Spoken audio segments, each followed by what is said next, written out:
Your brain is not a sleek, modern supercomputer.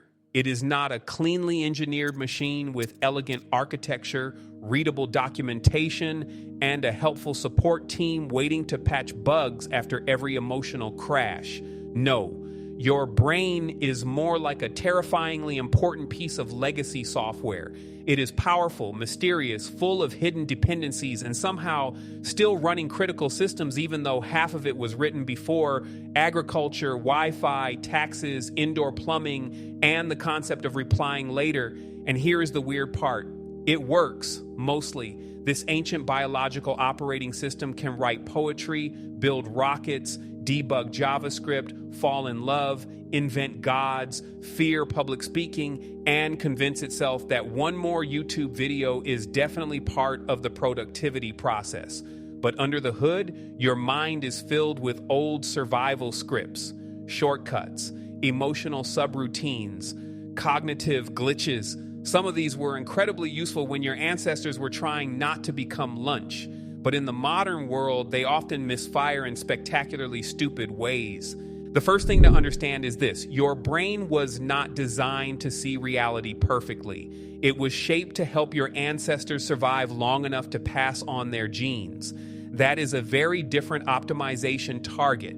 A brain that assumes every rustle in the grass might be a predator may be anxious, paranoid, and wrong 99 times out of 100. But if it is right on the 100th time, congratulations, that nervous little creature gets to keep existing. Meanwhile, the calm philosopher who says, "Let us wait for more evidence," may become a historically insignificant snack.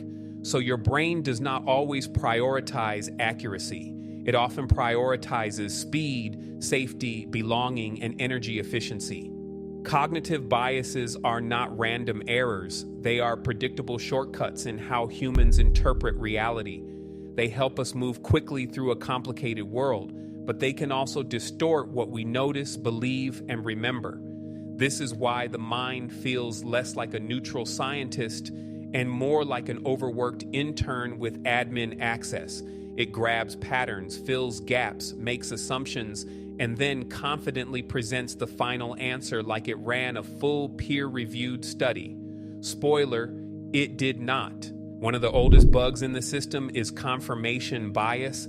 This is the tendency to favor information that supports what we already believe while ignoring or discounting information that challenges it. In software terms, confirmation bias is like writing a test suite that only checks whether your code works in the one scenario where you already know it works. Then you ship it to production and act shocked when everything catches fire. This is why two people can look at the same event, the same study, the same comment section, or the same political speech and walk away more convinced that they were right all along. The brain is not simply receiving information, it is filtering information through identity, emotion, memory, and social belonging. And that is where things get dangerous, because once a belief becomes part of who we are, changing our mind can feel less like updating a model and more like deleting part of the self. So the brain protects the belief, not because the belief is true, but because the belief has root access. Now let us talk about why bad news sticks harder than good news. Your brain has a built-in negativity bias.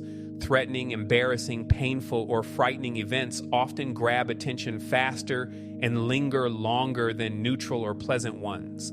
Again, this made sense in the ancestral environment. Forgetting where you found berries is unfortunate. Forgetting where you saw a predator is a career-ending mistake. So the brain learned to treat negative information like a system alert with maximum priority. The problem is that today, the predator is usually not a tiger. It is an email, a weird text, a social media comment, a news headline, a meeting invite titled "Quick Sync." Your ancient threat detection software sees all of this and says, yes, we are under attack.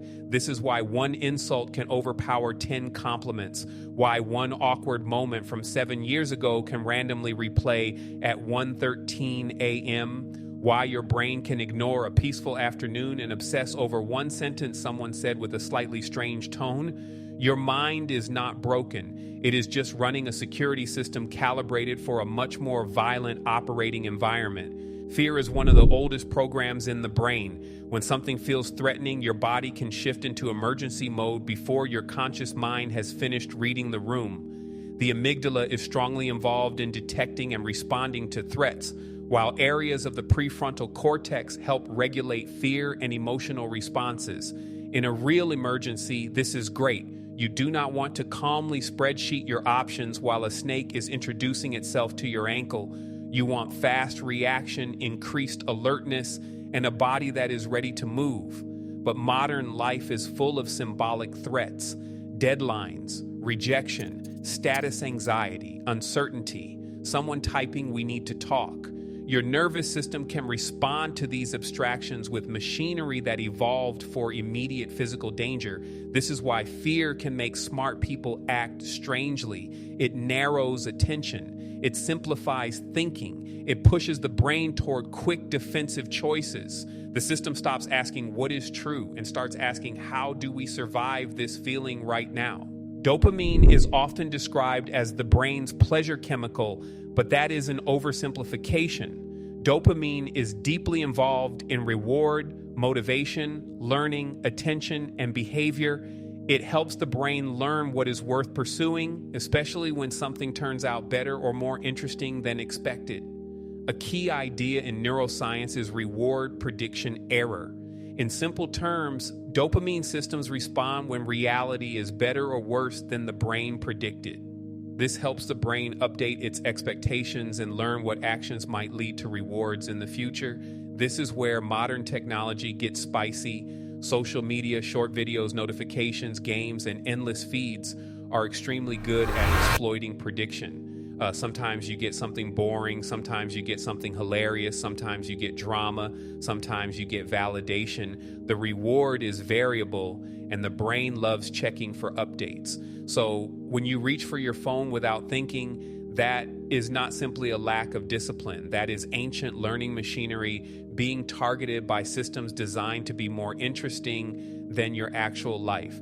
Your brain is not weak. It is being pinged by a slot machine with a glass screen. Habits are the brain's automation layer. They allow repeated behaviors to run with less conscious effort.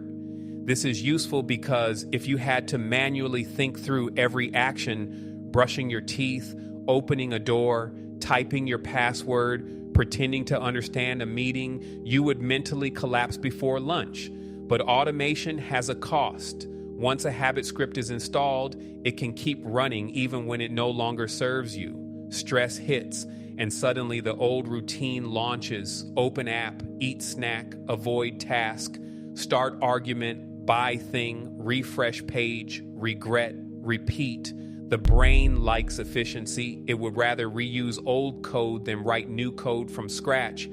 This is why changing behavior can feel weirdly hard even when you understand exactly what you should do.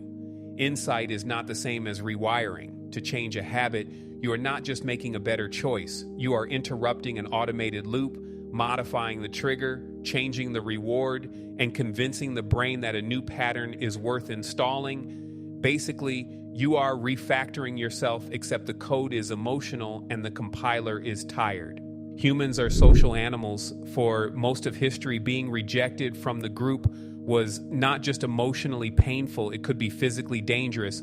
So the brain became extremely sensitive to status, belonging, reputation, and group identity. This is why social embarrassment can feel like a full-body emergency, why criticism can sting even when it is useful, why people defend group beliefs with more passion than they defend their own passwords.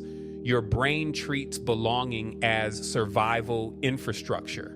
The modern world turns this tribal code into chaos. Online platforms let us form instant tribes around politics, fandoms, diets, technologies, philosophies, and whether a movie sequel was a masterpiece or an unforgivable crime against civilization. And once the tribe forms, the brain starts sorting information socially: who agrees with us, who threatens us, who is safe, who is enemy code. At that point, truth can become secondary to loyalty. The mind becomes less like a reasoning engine and more like a public relations department for the team it joined. So, are we doomed to be buggy little primates wearing headphones and pretending to be rational?